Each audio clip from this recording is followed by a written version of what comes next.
Assalamualaikum warahmatullahi wabarakatuh. Waalaikumsalam warahmatullahi wabarakatuh.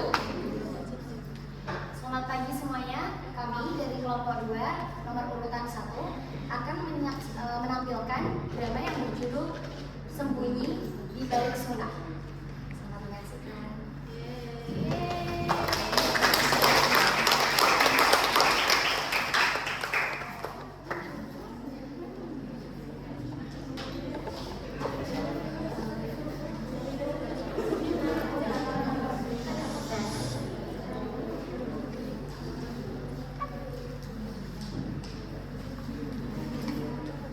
Di sebuah perusahaan swasta yang cukup besar di kota Jakarta, bekerja seorang pria bernama Aris.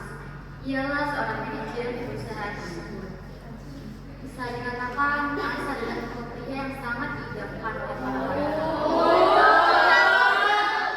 Bagaimana tidak? Para wanita di kantor sering membicarakan tentang bagaimana berwibawanya dia. Aris mapan, bijaksana, dan kompeten dalam pekerjaannya. Suatu hari, ada seorang karyawan wanita baru yang beruntung mendapat posisi sebagai asisten baru Aris. Wanita itu cantik dan pintar.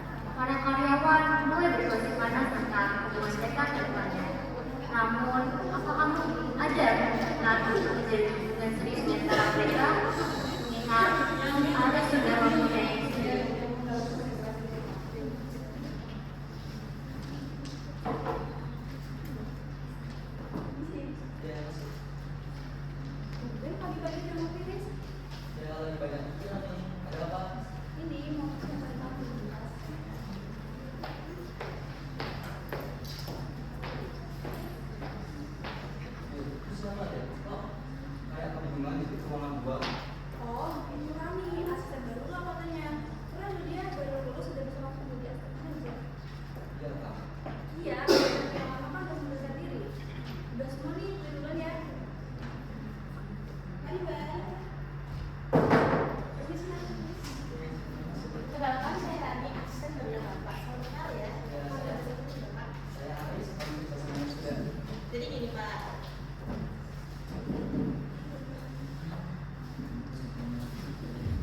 Sejak hari itu, Rani resmi menjadi asisten manajer baru Aris. Mereka awalnya bekerja lain dari kerja. Namun semakin hari, rasa suka di antara mereka pun mulai muncul. Beberapa bulan berlalu, mereka pun menjalin hubungan asmara.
Sampai-sampai tak terasa sudah 1 bulan berlalu, dan akhirnya malam itu Aris memutuskan untuk pulang ke rumah.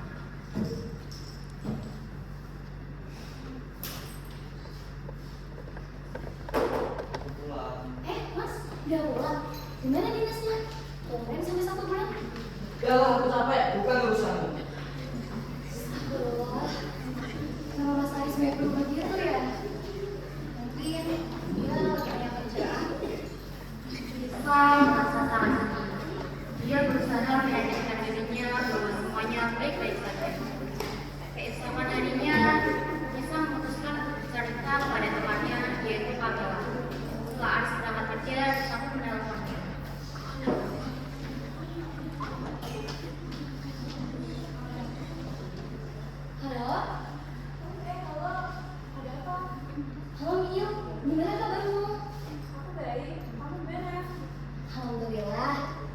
jeda. Kemudian apa? Ada apa? Ini kamu cerita. Akhir-akhir ini Mas Aris tuh kayak berubah banget semenjak dia pulang dari dinas. Dia jadi berubah cuek gitu, Mil. Kamu tahu nggak ya kenapa? Aduh, kalau soal itu aku nggak bisa ikut Anis. Mungkin dia lagi sibuk sama masalah kantor. Kamu sabar ya. Ya udah, kalau gitu, Mil. Makasih ya. Maaf juga kalau aku ganggu waktunya. Dia nggak apa-apa. Aku tutup teleponnya ya, Mil. Oke.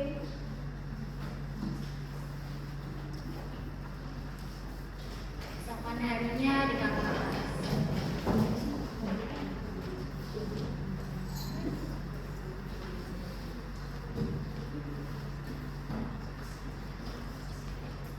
Tris, kamu jangan Tris. Ya udah sih. Beberapa hari berlalu. Hari yang ditunggu oleh Aris dan Rani pun tiba. Mereka melaksanakan pernikahan di rumah Rani. Aris membawa temannya yang Joni untuk menjadi saksi pernikahan mereka.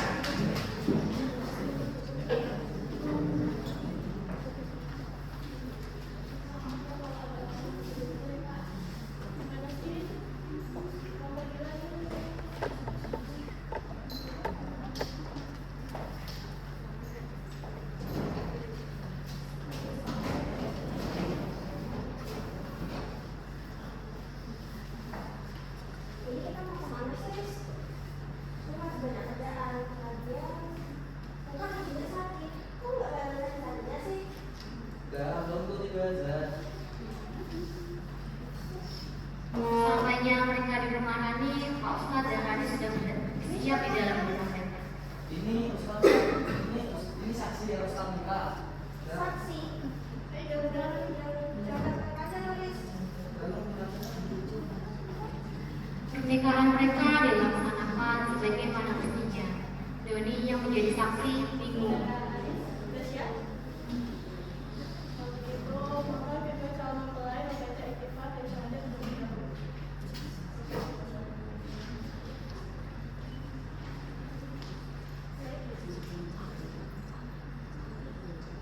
Saudara Aris bin Salimin, saya nikahkan dan saya kawinkan engkau dengan Rani binti Slamet yang walinya diwakilkan pada saya dengan mas kawin seperangkat surat al-fatihah tunai.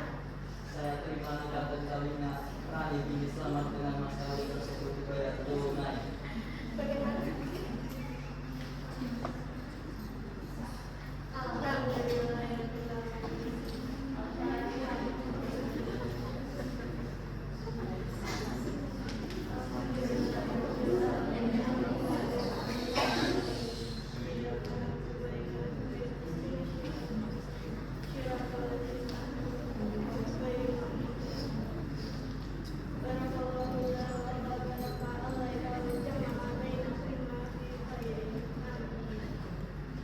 Prosesi pernikahan Muhammad Aris dan Rani pun selesai. Aris mengantar Pak Ustadz pulang ke depan rumah, lalu disusul oleh temannya Joni yang masih mencerna kejadian yang baru saja terjadi. Makasih ya Pak Ustaz, sudah mau menjadi penghulu kami. Iya sama-sama. Kalau begitu saya pulang dulu ya. Iya. Makasih ya Don, sudah mau bantuin gua. Ya udah aja Tris, itu kan udah punya kisah. Udah, lu diam aja, sama lu baru kita nanti kita segala. Aris kembali memasuki rumah Rani. Doni yang merasa tidak terima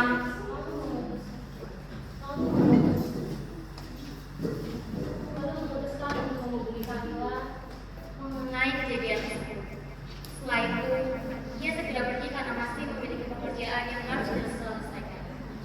Kamila yang menerima kabar itu pun langsung menyampaikan kepada Nisa. Nisa kemudian mengajak Ibu Aris selaku mertuanya pergi ke rumah Rani sesuai dengan lokasi yang diberikan oleh Kamila. Sementara itu, Aris dan Rani sedang bermesraan di dalam rumah. Ya, ini Mas Aris selingkuh. Aris selingkuh? Iya. Aku nggak nyangka banget tuh. Iya, alamat rumahnya aku diginiin dari Kamila. Ayo kita sampai kita cari alamat rumahnya dulu, Bu. Yang ini.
Jadi kesimpulan dari drama ini, jangan sampai keinginan pribadi dibungkus dengan dalil agama agar terlihat benar. Karena ibadah seharusnya membawa ketenangan, bukan meninggalkan luka. Memang, kadang itu yang paling berat bukan menjalankan sunnahnya, namun menjaga hati orang lain agar tetap utuh di dalam